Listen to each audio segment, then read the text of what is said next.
अभिभाषण के धन्यवाद प्रस्ताव के समर्थन में मैं अपना निवेदन प्रस्तुत करता हूं। सभापति महोदय, इन 3 वर्षों में प्रदेश की सरकार ने जो विकास के नए आयाम स्थापित किए हैं उसके लिए मैं राज्य सरकार को बधाई देता हूं। इन 3 वर्षों में बजट के 3 वर्ष राजस्थान की जनता के लिए विकास के लिए 3 साल बेमिसाल हुए। आज पूरे विपरीत परिस्थिति होने के बावजूद कोरोना महामारी, केंद्र सरकार का रवैया किसी से छुपा हुआ नहीं है। इसके बावजूद भी जो मुख्यमंत्री जी ने कोरोना में जो मैनेजमेंट किया, पूरे हिंदुस्तान में राजस्थान सर्वश्रेष्ठ रहा। ऐसी स्थिति माननीय सभापति महोदय, एक तरफ सरकार के पास बीमार लोगों को उपचार उपलब्ध कराने की चुनौती थी, दूसरी तरफ लॉकडाउन में कोई भूखा नहीं सोए। माननीय मुख्यमंत्री जी ने जो राजस्थान के आम आवाम को जो मार्मिक अपील करी, पूरे राजस्थान में ऐसे सामाजिक जागृति का सैलाब आया, पक्ष की नहीं विपक्ष के ही नहीं, सामाजिक संस्थाएं भामाशाह जो कुछ कर सकते थे। मुख्यमंत्री जी के सपना एक भूखा नहीं सोए। फक्र है राजस्थान के मुख्यमंत्री जी पर, चाहे अपने सरकारी स्तर पर प्रयास करने का मामला हो। 33 लाख ऐसे परिवार जिनका सर्वे कराया, गरीब लोग, प्रत्येक परिवार को 5,500 रुपये उनको सहायता दिए। और मुख्यमंत्री जो अपील थी, अभी माननीय जितेंद्र सिंह जी कह रहे थे, विधायक कोष से 5 करोड़ रुपए मुख्यमंत्री जी ने दिए। और इस कोरोना महामारी में उन्होंने शिथिलता दी। कोई भी माननीय विधायक हॉस्टल के लिए तय कर दिया। इसके अलावा भी जहाँ गरीब क्षेत्र है, उद्योग धंधे नहीं है, केवल मजदूरी पर गरीब आदमी निर्भर रहता है, नरेगा भी बंद हो गई। ऐसी स्थिति में विधायक कोष से भी खाद्य सामग्री के पैकेट दे दिए जा सकते हैं। माननीय सभापति महोदय, मैंने मेरी दूदू विधानसभा में 2 करोड़ रुपए के विधायक कोष से खाद्य सामग्री के पैकेट दिए। और पूरे 3 महीने 4 महीने ऐसे गरीब के घर में इतना बड़ा पीपा नहीं होता आटे का, निकाल के अपने बच्चों को रोटी खिला दें। लेकिन मुख्यमंत्री जी की वो अपील जो उन्होंने, मेरा क्षेत्र गरीब क्षेत्र है, मुख्यमंत्री जी की अपील के लेकर मेरे यहाँ के जो भामाशाह छोटे मोटे जो उद्योग धंधे वाले लोग थे, मैंने उनको एक जगह मुठा बुलाकर उनसे प्रार्थना करी। मुख्यमंत्री जी ने संकल्प लिया है, प्रदेश में कोई भूखा नहीं सोना चाहिए। और दूदू विधानसभा तो गरीब क्षेत्र है, यहाँ भूखा सोना एक अभिशाप है। उन छोटे छोटे लोगों ने भी सरकारी खाते में, मेरे विधानसभा के लोगों ने 2.5 करोड़ रुपए जमा कराए। केवल अकेली विधानसभा में 4.5 करोड़ रुपए के खाद्य सामग्री के जो पैकेट, करीब 1,30,000 हमने पैकेट वितरण किए।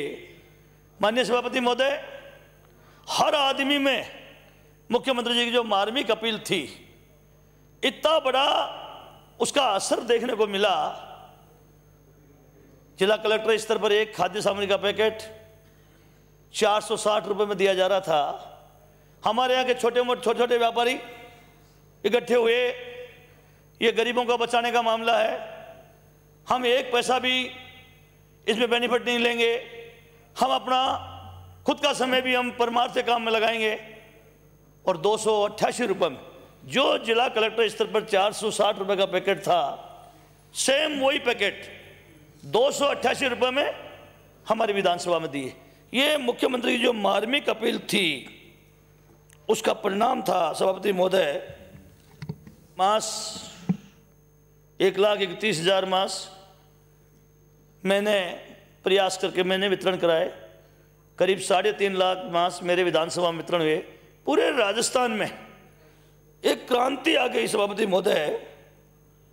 पूरे राजस्थान में जिस तरह से मुख्यमंत्री जी ने, जिस तरह से लोगों को समझ में आ गया, एतबार हो गया, चाहे प्रदेश के मुख्यमंत्री जी के में भी सहयोग करने का मामला हो, उनके कोविड फंड में भी राजस्थान की जनता, राजस्थान के भामाशाह उमड़ पड़े।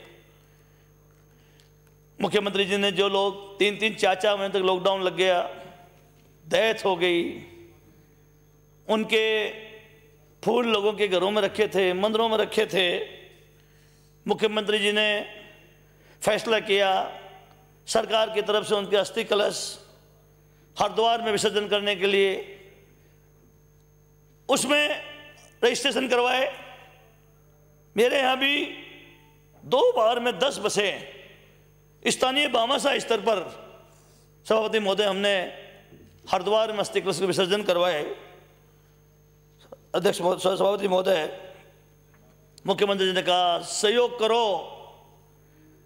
मैंने भी मुख्यमंत्री जी के उस अपील से मेरे क्षेत्र में जो मार्च 2020 में और जून 2021 तक जिनकी भी डेथ हुई, चाहे कोरोना में हुई चाहे बिना कोरोना में हुई, लेकिन जिनके नाबालिग बच्चे थे, हमने सरकारी तरह से सर्वे करवाया और 250 लोगों को माननीय सभापति महोदय भामाशाहों से अपील करी 21-21 हज़ार का चेक उन परिवारों को जिनके नाबालिग बच्चे थे, हमने उनको चेक उपलब्ध कराए।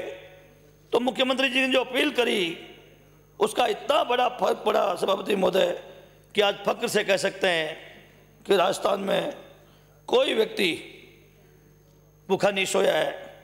मुख्यमंत्री ने कहा हॉस्पिटल्स भूल गए विधायक लोग, हमें विकास के लिए पैसा देना है। पूरे राजस्थान के लोग विधायक कोष से भी 2-2 करोड़ का उन्होंने मुख्यमंत्री ने प्रावधान किया। 2 करोड़ रुपए आपको चिकित्सा में देना है, आपकी जो चिकित्सा संस्थान है इनको इंफ्रास्ट्रक्चर को सुदृढ़ करना है। मैंने मेरे विधानसभा में 4 करोड़ 26 लाख मेरे विधायक कोष से जो विभिन्न चिकित्सालय हैं सभापति महोदय, उनमें चाहे ऑक्सीजन प्लांट बनाने का मामला हो, एम्बुलेंस उपलब्ध कराने का मामला हो, उपकरण हो, 4 करोड़ 26 लाख रुपए मैंने केवल हेल्थ डिपार्टमेंट को दिए। और मेरे यहाँ सभापति महोदय, मैंने फागी में हमारे माननीय मंत्री जी गए थे, चिकित्सा मंत्री सत्यप्रसाद लाल मीणा जी उद्घाटन करके आए थे फागी का, मौजमाबाद का। विधायक कोष से मैंने ऑक्सीजन जनरेशन प्लांट बनाया। उस समय जो मारामारी हो रही थी, रेमडेसिविर इंजेक्शन, ऑक्सीजन, बेड, 3 जगह सरकार ने भी प्रयास किए, 3 जगह मैंने कोविड के अस्पताल खोले। भामाशाह उसमें भी टूट पड़े। ऑक्सीजन जनरेशन जो उनका करीब 30-40 लोगों ने भामाशाहों ने दिया। प्रसाद लाल जी ने फागी में उद्घाटन किया, मौजमाबाद में उद्घाटन किया। दूदू हमारे उप जिला अस्पताल है, वहाँ एक मैंने प्रार्थना करी, एक भामाशाह से इंफ्रास्ट्रक्चर फाउंडेशन लिमिटेड, उसने 1 करोड़ रुपए का ऑक्सीजन जनरेशन प्लांट उस भामाशाह ने दूध में बढ़ा दिया। मैंने उनसे निवेदन किया, मुख्यमंत्री जी चाहते हैं विकास तो चलता ही रहेगा, लेकिन पहले ज़रूरी है लोगों को बचाना, तीसरी लहर का मामला चल रहा है। तो उन्होंने जब देखा कि हम स्थानीय स्तर पर इतना प्रयास कर रहे हैं, तो भामाशाह स्वयं अपने इच्छा से तैयार हुआ और उसने 1 करोड़ रुपए का प्लांट हमारे यहाँ लगा दिया सभापति महोदय। इसलिए मैं आपसे निवेदन करना चाहूँ सभापति महोदय कि प्रदेश के मुख्यमंत्री जी ने जो जिस मजबूती से, आत्मविश्वास से, प्रतिपक्ष के लोग भी, माननीय मुख्यमंत्री जब भी कॉन्फ्रेंस करते थे सब लोग उसमें भाग लेते थे। मुख्यमंत्री जी जो काम करने का तरीका है, आज राजस्थान की जनता जो विकास की उन्होंने गंगा बहाई है, 40,000 ऑक्सीजन कंसंट्रेटर पीएससी और इस स्तर पर उन्होंने ऑक्सीजन बेड की उपलब्धता कर दी। प्रदेश में माननीय सभापति महोदय, पूरे प्रदेश में मार्च 2020 तक 5,909 ऑक्सीजन बेड थे पूरे प्रदेश में, 1,211 आईसीयू बेड थे। और आज इस प्रदेश के जननायक ने ऐसी क्रांति ला दी माननीय सभापति महोदय, आज प्रदेश में 28,000 ऑक्सीजन बेड है, 6,000 आईसीयू बेड है। और जो मुख्यमंत्री चिरंजीवी स्वास्थ्य बीमा योजना, वो गरीब आदमी, सभापति महोदय आपको तो खुद को भी जानकारी है, जब प्रदेश के मुख्यमंत्री जी पहली बार राजस्थान के मुख्यमंत्री बने, कैसे मुख्यमंत्री उस समय गरीब आदमी जब बीमार होता था अपने गहने घर गिरवी रखता था, मुख्यमंत्री जी ने रास्ता निकाला। मुख्यमंत्री बीपीएल के लोगों को फ्री निःशुल्क इलाज शुरू करवाया। फिर भी कई लोग बीपीएल नहीं थे, गरीब थे, रह गए, उनके लिए मुख्यमंत्री जीवन रोग रक्षा कोष से उनका इलाज कराते थे। और प्रदेश के मुख्यमंत्री ने अब मुख्यमंत्री चिरंजीवी स्वास्थ्य बीमा योजना, इसने तो पूरी दुनिया में राजस्थान को इतना गौरवान्वित कर दिया सभापति महोदय।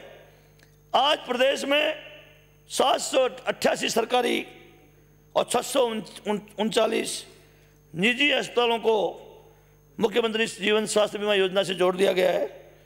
गंभीर बीमारी को भी उनमें शामिल कर दिया, हृदय रोग, कैंसर, कोरोना आदि के इलाज के लिए भी इन्होंने शामिल कर दिया है। 1,597 पैकेज और प्रोसीजर में शामिल किया है सभापति महोदय। मुख्यमंत्री जी ने निःशुल्क दवाई योजना में भी कैंसर, हृदय रोग और डायबिटीज, करीब डायबिटीज का इतना भारी फैलाव हो गया है, अधिकतर लोगों के डायबिटीज होती है, इसको भी मुख्यमंत्री जी ने इस निःशुल्क दवाई योजना में शामिल कर लिया सभापति महोदय। और दवाइयाँ और सर्जिकल उपकरण आज मेडिकल कॉलेज या संबद्ध चिकित्सा संस्थानों में आज 969 तरह के दवाइयाँ और सर्जिकल उपकरण का मुख्यमंत्री ने व्यवस्था कर रखी है। जिला सैटेलाइट अस्पतालों में 844, सीएससी में 635, पीएचसी में 414, सब सेंटर में भी 50 तरह की दवाइयाँ माननीय सभापति महोदय आज पूरे राजस्थान में प्रदेश के मुख्यमंत्री ने व्यवस्था कर रखी है। सभापति महोदय, नेशनल फैमिली हेल्थ सर्वे 5, इसके आंकड़ों के अनुसार राजस्थान में संस्थागत जो प्रसव है आज 94.9% है, जबकि देश का जो संस्थागत प्रसव है वो 88.6% है, 0.6 है। तो मुख्यमंत्री ने जिस तरह से आज फैलाव किया है, राजस्थान के आम आवाम में जो जागृति पैदा करी है, आज उसी का परिणाम है कि 94.9% संस्थागत प्रसव हो रहा है। इसी तरह सभापति महोदय, कोरोना के जो बचाव है उस उपचार के प्रति आयुर्वेद के जो बढ़ते हुए रुझान है, उसको भी राज्य में आज 522 हेल्थ एंड वेलनेस सेंटर प्रारंभ कर दिए प्रदेश के मुख्यमंत्री जी ने। 500, जबकि लोग आयुर्वेद के संबंध में बहुत कम लोगों का रुझान होता था, लेकिन इस कोरोना में जो कारगर कदम उठाए आयुर्वेद ने, जो रामबाण साबित हुआ, आज 500 आयुष हेल्थ सेंटर है सभापति महोदय, इसी तरह सभापति महोदय माननीय मुख्यमंत्री जी ने 5 लाख रुपए तक की चिकित्सा बीमा की जो व्यवस्था कराई। आज गरीब आदमी जिस तरह से पेंशन योजना शुरू करी थी मुख्यमंत्री जी ने, मेरे को सभापति महोदय आज भी याद है, मैं जब मंत्री था शिरोई में मैं गया था एक कैंप में और उस कैंप में एक बुजुर्ग औरत थी। उस समय उस बुजुर्ग को जो जिस तरह से कुछ राइडर हटाए थे, उस पेंशनें नहीं होती थी, उसने जब मैं भाषण दे रहा था तो बीच में उसने मुझे रोका। मैंने बोला भाई मंत्री जी मेरे 3 बेटे हैं, अब मैं कह सकती हूँ राजस्थान में कि मेरे 4 बेटे हैं, कि माता जी अचानक एक बेटा कैसे बढ़ गया? बोला एक बेटा मेरा बुढ़ापे का सारा मुझे जो योजना दी है, आज ये पेंशन दिया है, ऐसा लगता है राजस्थान का मुख्यमंत्री अशोक गहलोत वो मेरा चौथा बेटा है। ऐसी दुआएं सभापति महोदय आज आम गरीब आदमी की जो दुआएं निकलती है प्रदेश के मुख्यमंत्री जी के लिए, इसलिए मैं आपसे कहना चाहूँगा कि आज राजस्थान में आम जिस तरह से ये सरकार काम कर रही है सभापति महोदय, अभी हमारे खेल मंत्री जी ने पिछली बार घोषणा करी थी राजस्थान में ग्रामीण ओलंपिक, जहाँ पंचायत स्तर पर, ब्लॉक स्तर पर, जिला स्तर पर 26 लाख लोगों ने रजिस्ट्रेशन करा दिया। ये भी मैं समझता हूँ राजस्थान क्या हिंदुस्तान के इतिहास में ये पहला ऐसा अभियान होगा जहाँ 26 लाख लोग गांव स्तर के लोग जमा कराएं। सभापति महोदय माननीय मुख्यमंत्री जी ने जन आधार कार्ड के माध्यम से राशन वितरण करने की बात करी है। सरकार का अच्छा सोच है सभापति महोदय। 1 रुपये किलो, पूरे हिंदुस्तान में 2 रुपये किलो, राजस्थान में 1 रुपये किलो मुख्यमंत्री जी ने पहल करी है। इसमें मैं सभापति महोदय आपके माध्यम से एक इतना सा जरूर निवेदन करना चाहूँगा, जो गरीब आदमी थे, जो खाद्य सुरक्षा से जुड़े हुए थे, वो किसी कारण से आज खाद्य सुरक्षा का जो बंद है, नए नहीं जोड़ सकते हैं, नए लोगों को मौका नहीं मिल रहा है। लेकिन सभापति महोदय कुछ ऐसे गरीब हैं जो बिल्कुल अनाथ और वो जुड़े हुए थे, वो किसी कारण से अगर वो 3 महीने तक उन्होंने खाद्य सुरक्षा में गेहूँ नहीं लिए, उनका अंगूठा नहीं मिला, OTP का मिला, OTP नहीं मिला, तो उन 3 महीने तक नहीं लेने के कारण सभापति महोदय उनका गेहूँ बंद हो गया। मैं मुख्यमंत्री से आग्रह करूँगा, आपने जो अपात्र लोग थे ऐसे लोगों के भी बहुत गेहूँ बंद किए हैं। अगर आपका ये ना आपने बंद करा रखा है केंद्र सरकार ने, लेकिन आपके पास इतने लोगों ने बंद करा दिया, आप नए लोगों को मत जोड़ो, वो भी जोड़ना चाहिए आपको।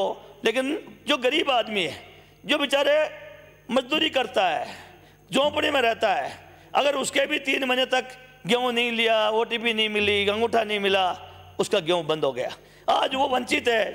सभापति महोदय मैं सरकार का ध्यान आकर्षित करना चाहता हूँ कि आपका अगर राइडर लगा है, राजस्थान को जो आवंटित है उससे ज़्यादा राजस्थान में खाद्य सुरक्षा के कार्ड हैं, तो उस राइडर में बहुत लाखों लोगों के, हजारों लोगों के आपके बंद हुए हैं। तो मैं ये चाहता हूँ आपसे कि कम से कम जो गरीब आदमी है, जो पहले से मिल रहा है, बरसों से मिल रहा है, जिसका न कोई नौकरी में नहीं है, न कोई इनकम टैक्स देता है, जो बड़े में रहता है, ऐसे गरीबों का चाहे सर्वे कराएं और आपको उनको वापस खाद्य सामग्री से ऐसे लोगों को जो वापस उनकी शुरुआत करनी चाहिए। सभापति महोदय किसानों के हितों को ध्यान में रखते हुए सरकार अलग से कृषि बजट प्रस्तुत कर रही है।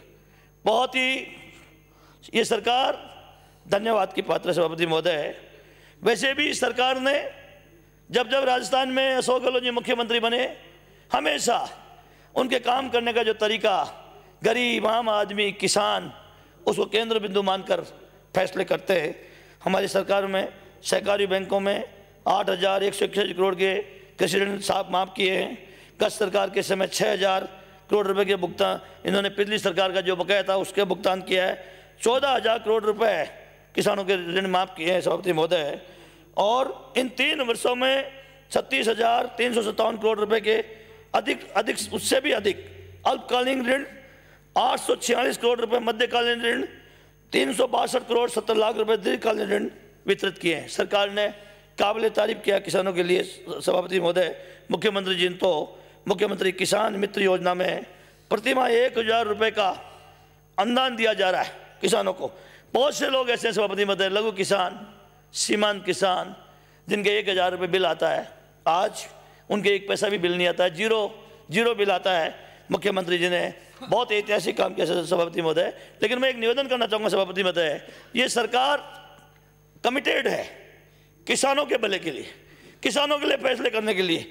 आज कर्जा की बात करते हैं, केंद्र सरकार के बैंक रह गए हैं। ये किसान के पास किस बात का कर्जा है सभापति महोदय? किसान के पास कर्जा है बुआई जुताई का, बीज का, ये किसान का कर्जा होता है।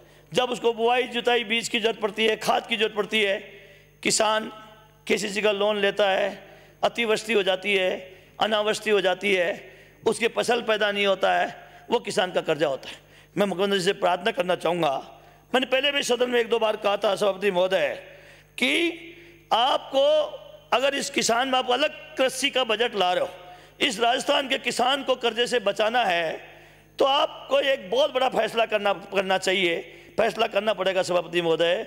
केवल सुविधा देने से काम नहीं चलेगा, उनको आपको चाहिए सभापति महोदय कि जो चाहे हमारा लघु किसान हो, सीमांत किसान, इनकी जो बुआई जुताई बीज में जो खर्चा लगता है, अगर सरकार इनकी गिरदावरी बुआई और कटाई की आधा गिरदावरी करा ली जाए और गिरदावरी के अनुसार पर बीघा, पर हेक्टर, पर बीघा का अगर किसान को अनुदान देती है, तो किसान पूरे अपने बच्चों को जीवन भर आप किसी तरह के ऋण से मुक्त हो सकता है।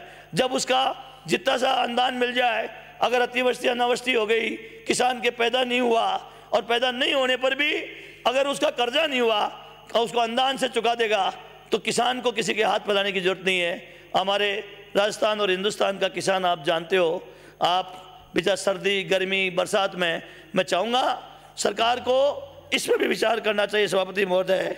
मैं आपसे यही प्रार्थना करता हूँ सभापति महोदय, आपने कहा कृषि विद्युत कनेक्शन बिजली दर नहीं बढ़ाएंगे, आपने नहीं बढ़ाया। शायद हिंदुस्तान के इतिहास में ये पहली सरकार है जो 5 साल पता ही नहीं पड़ता सभापति महोदय, छोटी मोटी सब्जी भी लेते हैं, आज जब रात को सोते हैं सुबह उठते हैं तो उसका भाव बदल जाता है। ये तो बिजली है। 5 साल तक मुख्यमंत्री जी का ये कहना कि हम किसान का बिजली की दर नहीं बढ़ाएंगे, जो दुस्साहस, एक तरह से दुस्साहस ही कह सकता हूँ सभापति महोदय। लोग कल्पना नहीं कर रहे थे, लोग विश्वास नहीं कर रहे थे। वैसे तो ये कह रहे थे राजस्थान का मुख्यमंत्री जो भी कोई फैसला करता है उसमें कामयाब होता है, क्योंकि उनका जो फैसले का तरीका है, गरीब है, आम आदमी है, उसकी दुआएं इनके साथ रहती हैं, तो उन दुआओं की वजह से कामयाब रहते हैं। लेकिन फिर भी आज 3 साल हमारी सरकार को गुजर गई, हमारे कृषि कनेक्शनों में 1 पैसा बिजली का नहीं बढ़ाया सभापति महोदय। मैं इस बात के लिए धन्यवाद देता हूँ सभापति महोदय। मुख्यमंत्री दूध उत्पादन संबल योजना, मुझे याद है सभापति महोदय, जब मैं डेयरी मंत्री था उस जमाने में मैंने मुख्यमंत्री से प्रार्थना करी थी, क्योंकि आज राजस्थान के जो किसान हैं अधिकतर, इनका जीवन का निर्भर कई बार अपने ब्याह शादियों में भात भरना, छोटी मोटी और पढ़ाई लिखाई में काम करना, ये दूध इतना बड़ा रामबाण साबित हो रहा है। इसको दूध को बेच देते हैं, उससे पैसा आ जाता है, अपने गृहस्थी के काम हो जाते हैं। मुख्यमंत्री जी ने उस समय 2 रुपये किलो, 2 रुपये लीटर के अनुदान दिया था, और राजस्थान के मुख्यमंत्री जी ने साबित कर दिया कि राजस्थान में किसानों का अगर कोई भला कर सकता है तो कांग्रेस सरकार, अशोक गहलोत की सरकार कर सकती है। जैसे ही सरकार बदली सभापति महोदय, जैसे ही भारतीय जनता पार्टी की सरकार आई, भारतीय जनता पार्टी की सरकार आई, पहला फैसला किया उस सरकार ने कि जो 2 रुपये हम किसान को दूध पर अनुदान दे रहे थे उसको बंद कर देते हैं। पूरे 5 साल उन्होंने 1 पैसा अनुदान किसान को नहीं दिया। मैं आपके माध्यम से, मुख्यमंत्री जी बजट भी पेश करने वाले हैं, मैं उनसे प्रार्थना करूंगा, क्योंकि ये एक इतनी बड़ी ताकत है। अगर आज राजस्थान का आम गांव में रहने वाला आदमी इस पर निर्भर करता है, खेती का भरोसा नहीं है सभापति महोदय, खेती घाटे का सौदा हो गया सभापति महोदय। कभी अनावृष्टि, कभी अतिवृष्टि का तरह तरह के, उनमें 50 तरह के खर्चे। लेकिन मैं आपसे प्रार्थना करूंगा इस बार बजट में मुख्यमंत्री जी को चाहिए 2 रुपये के स्थान पर 3 रुपये कम से कम या 4 रुपये उस किसान को अनुदान देना चाहिए। जब हमारा पशुपालन मजबूत है तो ये समझ लीजिए राजस्थान बहुत मजबूत है और मजबूत बनेगा सभापति महोदय। इसलिए मैं आपसे प्रार्थना करूंगा कि इसमें भी हमें ध्यान रखना चाहिए। और 80% लोग आज दूध पर निर्भर कर रहे हैं, और इसलिए सभापति महोदय मैं आपसे कहूँगा कि इसमें सुधार करना चाहिए। एक निवेदन और करना चाहूँगा सभापति महोदय, हालांकि हमारी सरकार, हमारे जो सरकार के सहकारी डेयरी हैं, डेयरी संघों पर पशु आहार में अनुदान देती है, लेकिन ये अनुदान है, ये एक तरह से आटे में नमक के बराबर है, ये अनुदान कम है। जब सरकार अलग से कृषि बजट ला रही है तो सरकार के यहाँ मंत्री लोग भी बैठे हैं, इस अनुदान को भी मुख्यमंत्री जी को बढ़ाना चाहिए, बजट में इस पर घोषणा करनी चाहिए। निश्चित रूप से मैं कहना चाहूँगा, एक जो वो दौर था जब मुख्यमंत्री जी ने निःशुल्क दवाई योजना, दवाई फ्री, जांच फ्री, उस जमाने में पशुधन निःशुल्क, उन्होंने उस समय पशुओं के लिए भी दवाई फ्री। मुझे आज भी इस बात की खुशी है सभापति महोदय कि पशुधन निःशुल्क आरोग्य योजना में 120 तरह के टीके और दवाइयाँ फ्री सरकार की तरफ से दी जा रही है।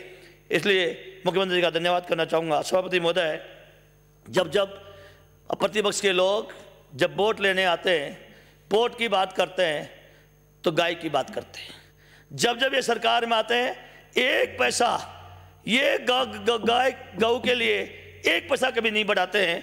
मैं मुख्यमंत्री जी को धन्यवाद देना चाहूँगा। गौशालाओं में जो संधारित गोवंश की सहायता के लिए मुख्यमंत्री जी ने जब जब सरकार में आए हर बार उन्होंने पैसा बढ़ाया है। अभी भी बड़े जो गोवंश है आज उनको 40 रुपये प्रतिदिन अनुदान दे रहे हैं, छोटे गोवंश को 20 रुपये प्रतिदिन दे रहे हैं, और जो पंजीकृत गौशालाएँ हैं उन जो घरेलू दर की जो ऊर्जा है, उनके जो बिजली का बिल है, माननीय सभापति महोदय 50% बिल आज उसका सरकार दे रही है। इसलिए मुख्यमंत्री जी ने हमेशा हमारे गाय हमारी माता है, इसका भी मुख्यमंत्री जी ने साबित कर दिया है। बोलने से माता नहीं बनती है, जब समय आता है तब 1 रुपये देते नहीं है, और जब वोट लेने का मामला आता है तो माता याद आ जाती है। इसलिए सभापति महोदय, प्रशासन के गाँवों के संग अभियान क्या शानदार, 10 लाख से भी ज़्यादा पट्टे मेरे 60 ग्राम पंचायत है, मैं 60 की 60 ग्राम पंचायतों में सभापति महोदय शिविर में गया। चौथी बार में विधायक मैंने देखा जिस तरह से प्रशासन ने जो कमिटमेंट से इस बार प्रशासन गांवों के संग अभियान चलाया, जो वर्षों से 50-50, 60-60, 70-70 साल से जो लोग सवाई चक में रह रहे थे, उनकी ज़मीनें भी इस प्रशासन गांवों के संग में आबादी करने का प्रावधान रखा। जो गौचर में रह रहे थे 35 साल से ज़्यादा समय से जो गौचर में रहे थे, उनको भी 100 मीटर उनकी आबादी ज़मीन करने का मुख्यमंत्री जी ने प्रावधान किया। आज राजस्थान के जो छोटे बेचारे गरीब लोग हैं, भील, बागरिया, बंजारे, जो गौचर में रहते हैं, झोंपड़े में रहते हैं, आज दुआएं दे रहे हैं इस प्रदेश के मुख्यमंत्री जी को। उन्होंने सुध ली है इस प्रदेश के मुख्यमंत्री ने उन गरीब आदमियों की, कि आज उनके लिए भी सोचा कि ये इनको भी मकान होना चाहिए। आज 1 रुपये किलो अनाज दे रहे हैं, इनको रोटी मिलनी चाहिए, इनको रोजगार। नरेगा तो हमारे यहाँ ख़त्म ही हो गई थी उस समय जब भारतीय नरेगा में ज़बरदस्त तरीके से रोजगार दे रहे हैं। इसलिए मैं सभापति महोदय आपके माध्यम से सरकार का थोड़ा सा ध्यान आकर्षित करना चाहता हूँ। सभापति महोदय, 2017 में 2 परिपत्र जारी हुए सरकार से, उसमें सवाई चक से आबादी ज़मीन करने का प्रावधान किया गया है।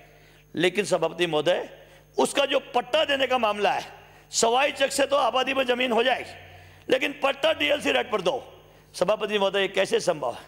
डीएलसी रेट पर वो गरीब आदमी पट्टा ले ही नहीं सकता है। आज उसका यही कारण है, राजस्व मंत्री या पंचायत राज मंत्री जी मेरी बात सुन रहे हो तो मैं दावे से कह सकता हूं, हमने सवाई चक से आबादी में ज़मीन कराई है, लेकिन पट्टा पूरे राजस्थान में 1000 भी नहीं लिए होंगे लोगों ने। कोई ऐसी कॉम्प्लेक्स जो कोई ऐसे कस्बे में हो जहाँ बाजार में उसने कहीं अपना दूसरा घर हो, उसमें कोई पट्टा ले लिया हो डीएलसी रेट पर, इसलिए इसका फ़ायदा नहीं मिल रहा है। मैं चाहूँगा जब हम नगर पालिका शहरी क्षेत्रों में 501 रुपये में पट्टा दे रहे हैं, मुख्यमंत्री तो गांव के गरीब आदमी के दिलों पर राज करते हैं, मसीहा है राजस्थान के गरीबों का। मैं उन तक ये बात पहुंचाना चाहता हूं सभापति आपके माध्यम से कि जब 501 रुपये में हम शहर में पट्टा दे रहे हैं, उनको ये जो डीएलसी रेट वाला है, इस प्रावधान को सभापति महोदय ख़त्म करना चाहिए, ये मैं आपसे प्रार्थना कर रहा हूँ। इसी तरह सभापति महोदय, आज महिलाओं और किशोरों के लिए जो स्वास्थ्य की जागरूकता एवं निःशुल्क सैनिटरी नैपकिन वितरण हेतु जो IM शक्ति उड़ान जो 19 दिसंबर 2021 को इसका शुभारंभ किया है। आज पूरे राजस्थान की महिलाएं, हमारे स्कूल में पढ़ने वाले बच्चियां दुआएं दे रही हैं राजस्थान के लोकप्रिय मुख्यमंत्री को। उन्होंने सोचा उनके स्वास्थ्य के लिए। आप जानते हो गाँव में किस तरह की परिस्थिति है, लेकिन हमारी मंत्री जी बैठी है, महिला समाज कल्याण मंत्री, ये बहुत चुनौतीपूर्ण मामला है। आपने लागू कर दिया है, आप प्रयास कर रही हैं, आप ब्लॉकों में भी जा रही हैं, मेरे भी आप ब्लॉक में गई हैं, मेरे में गई हैं, आपने जागृति लाने का पूरा प्रयास किया है, लेकिन आपको इसको चुनौती के रूप में लेना पड़ेगा। ये जब सफल होंगे हम पूरी तरह से, तो राजस्थान के लोग दुआ देंगे। सभापति महोदय, जल जीवन मिशन के अंतर्गत, मैं खत्म कर रहा हूँ सर, 2 मिनट, जब मैं तो वैसे ही नहीं बोलता सर, बहुत कम बोलता हूँ। जल जीवन मिशन के अंतर्गत सभापति महोदय 35,000 से अधिक गाँव को 60,000 करोड़ रुपए की लागत से 46 लाख घर में जल कनेक्शन जारी करने की स्वीकृति जारी करी। इसमें सभापति महोदय 45% केंद्र सरकार, 45% राज्य सरकार। ठीक कह रहे थे पूर्व मंत्री जितेंद्र सिंह जी, 10%। मैं तो बिशनपुर से पानी लाया था जयपुर में, जयपुर की राजधानी ने बाद में पानी पिया था, पहले मैंने दूधों को पानी पिलाया था, और 10% पैसा लगता था स्टेट गवर्नमेंट का। अब सभापति, मैं एक प्रार्थना और करना चाहता हूँ आपसे। कई लोग ऐसे हैं सभापति महोदय जो अत्यंत गरीब है बेचारे, केवल नरेगा के आधार पर काम करते हैं, और ये जो अनुदान 10% है, 2700 रुपये का उनको कनेक्शन लेना पड़ता है। बहुत से लोगों के घर के बाहर आप लाइन डाल रहे हैं, उसके घर तक टूटी पहुंचा रहे हैं, वो सिर्फ इसलिए कनेक्शन नहीं ले सकता सभापति महोदय, 2700 रुपये वो जमा नहीं करा सकता है। इसलिए मैं आपसे कहना चाहूँगा, पहले तो सरकार, केंद्र सरकार को, जब से मोदी जी महाराज आए, हमारे प्रधानमंत्री, माननीय प्रधानमंत्री जी मोदी जी आए, सड़कें 100% प्रधानमंत्री ग्रामीण सड़क योजना में भारत सरकार देती थी, अब आधे पैसे राजस्थान सरकार दो, आधे केंद्र सरकार देगी। पानी 10% पैसा केंद्र राजस्थान सरकार देती थी, 90% केंद्र सरकार देती है, अब आधे राजस्थान सरकार दो, आधे केंद्र सरकार दो। इसलिए मैं ये जो जन सहभागिता, कम से कम सर्वे करा लेना चाहिए मुख्यमंत्री जी को। कहीं ऐसे कोई BPL परिवार हो, गरीबी से नीचे रेखा के परिवार हो, उनसे घर तक नल फिटिंग से टूटी लगाने तक का जो मामला है सभापति महोदय, इसका एक प्रावधान करके उनको फ्री करना चाहिए। मैंने कहा वो बिल जमा करा देंगे, लेकिन आपने घर घर तक टूटी पहुंचा दी। मेरे 233 गांव, हर घर को आपने मुख्यमंत्री बजट घोषणा में शामिल कर दिया। मंत्री जी बैठे हैं, बहुत डायनेमिक मंत्री जी बैठे हैं, जयपुर जिले के हैं। मैं इनसे कहना चाहूँगा, आज भी गाँव में ऐसे लोग हैं जो 2700 रुपये नहीं दे सकते मंत्री महोदय, आपका वो घर में टूटी के पानी के लिए। इसलिए मैं चाहूँगा कोई ना कोई, कम से कम आप एक क्राइटेरिया बना लीजिए, BPL का बना लीजिए, SC/ST का बना लीजिए, और अंत्योदय वाला योजना का बना लीजिए। ऐसे लोगों को, इनको आपको पानी की व्यवस्था करनी चाहिए सभापति महोदय। इसी तरह मैं आपसे सभापति महोदय आपसे निवेदन करूँगा कि आपने रोडें भी खूब दी, 5 करोड़ वाली रोडें दी, विधायकों आज जय जयकार हो रहे हैं। मेरे यहाँ मिसिंग लिंकें बना दी, आपने पेच वाले काम भी दिए, इसलिए मैं ये वापस भी रहनी चाहिए सभापति महोदय। इस तरह सभापति महोदय मैं आपसे एक आग्रह करना चाहूँगा सभापति महोदय, आपने अंग्रेजी की स्कूल भी खूब खोली, इसने जो राजस्थान में क्रांति मचाई है। गरीब का बच्चा कभी कल्पना नहीं कर सकता था महंगी पैसे से अपने बच्चों को अंग्रेजी स्कूल प्राइवेटों में पढ़ा सकता था। आपने ये योजना ऐसी बड़ी लागू कर दी है कि आज राजस्थान का आम गरीब इस सरकार को दुआ दे रहा है। आपने कुछ क्राइटेरिया पिछली बार बजट घोषणा में घोषणा करी थी, लेकिन अभी तक उस घोषणा की पूरी क्रियान्वित नहीं हुई है। आपने कहा था 5000 की आबादी वाला, आपने कृषि सब्जेक्ट खोलने की बात करी थी, वो भी अभी तक ज़्यादा उसमें प्रोग्रेस नहीं हुई है, इसमें भी आपको प्रोग्रेस करना चाहिए सभापति महोदय। आप प्रदेश में औद्योगिक नीति लेकर आए, आपने, अब लास्ट खत्म करो, आप प्रदेश में औद्योगिक नीति लेकर आए सभापति महोदय, इसमें खूब आपने उद्योग खोले। इसमें एक छोटी सी बात करना चाहूँगा सभापति महोदय, आपने RICO के बहुत से क्षेत्र घोषित किए पूरे प्रदेश में, आपने शुरू भी किया है। इसमें एक बात मेरे समझ नहीं बैठी सभापति महोदय, हमेशा जब से RICO के प्लाट आवंटन होते थे SC/ST का आरक्षण होता था। अचानक कुछ समय पहले अचानक ऐसा बदलाव कर दिया, SC/ST के लिए आज भी आवंटन है, लेकिन सभापति महोदय उसमें सामान्य महिला को जोड़ दिया। सामान्य महिला को जोड़ने का मतलब है SC/ST का आरक्षण खत्म होना।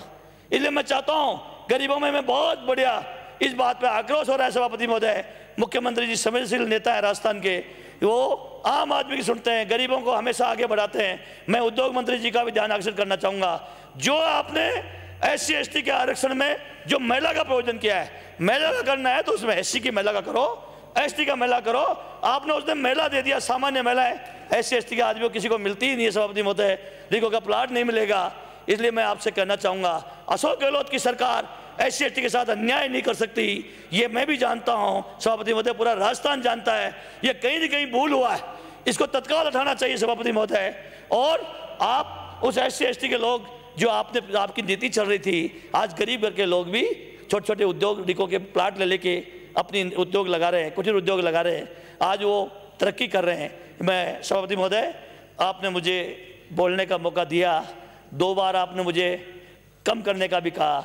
मैं आपकी भावना का ध्यान रखते हुए, आप तो जानते हो मैं तो कभी बोलता ही नहीं, बहुत कम बोलता हूँ। आपको मैं साधुवाद देता हूँ और प्रदेश के मुख्यमंत्री जी का आभार करता हूँ। और मुख्यमंत्री से कहना चाहूँगा, मुख्यमंत्री जी जो आपने काम करने का तरीका अपना रखा है, जो सोच अपना रखा है, पूरी राजस्थान की आवाम की दुआएं आपके साथ हैं। आपकी लंबी उम्र हो, आप राजस्थान में जीवन भर मुख्यमंत्री बनते रहो, इस राजस्थान का राज करते रहो, नेतृत्व करते रहो, राजस्थान को और आगे बढ़ाओ, यही मैं प्रार्थना करता हूँ। धन्यवाद। जय हिंद। राम राम साहब।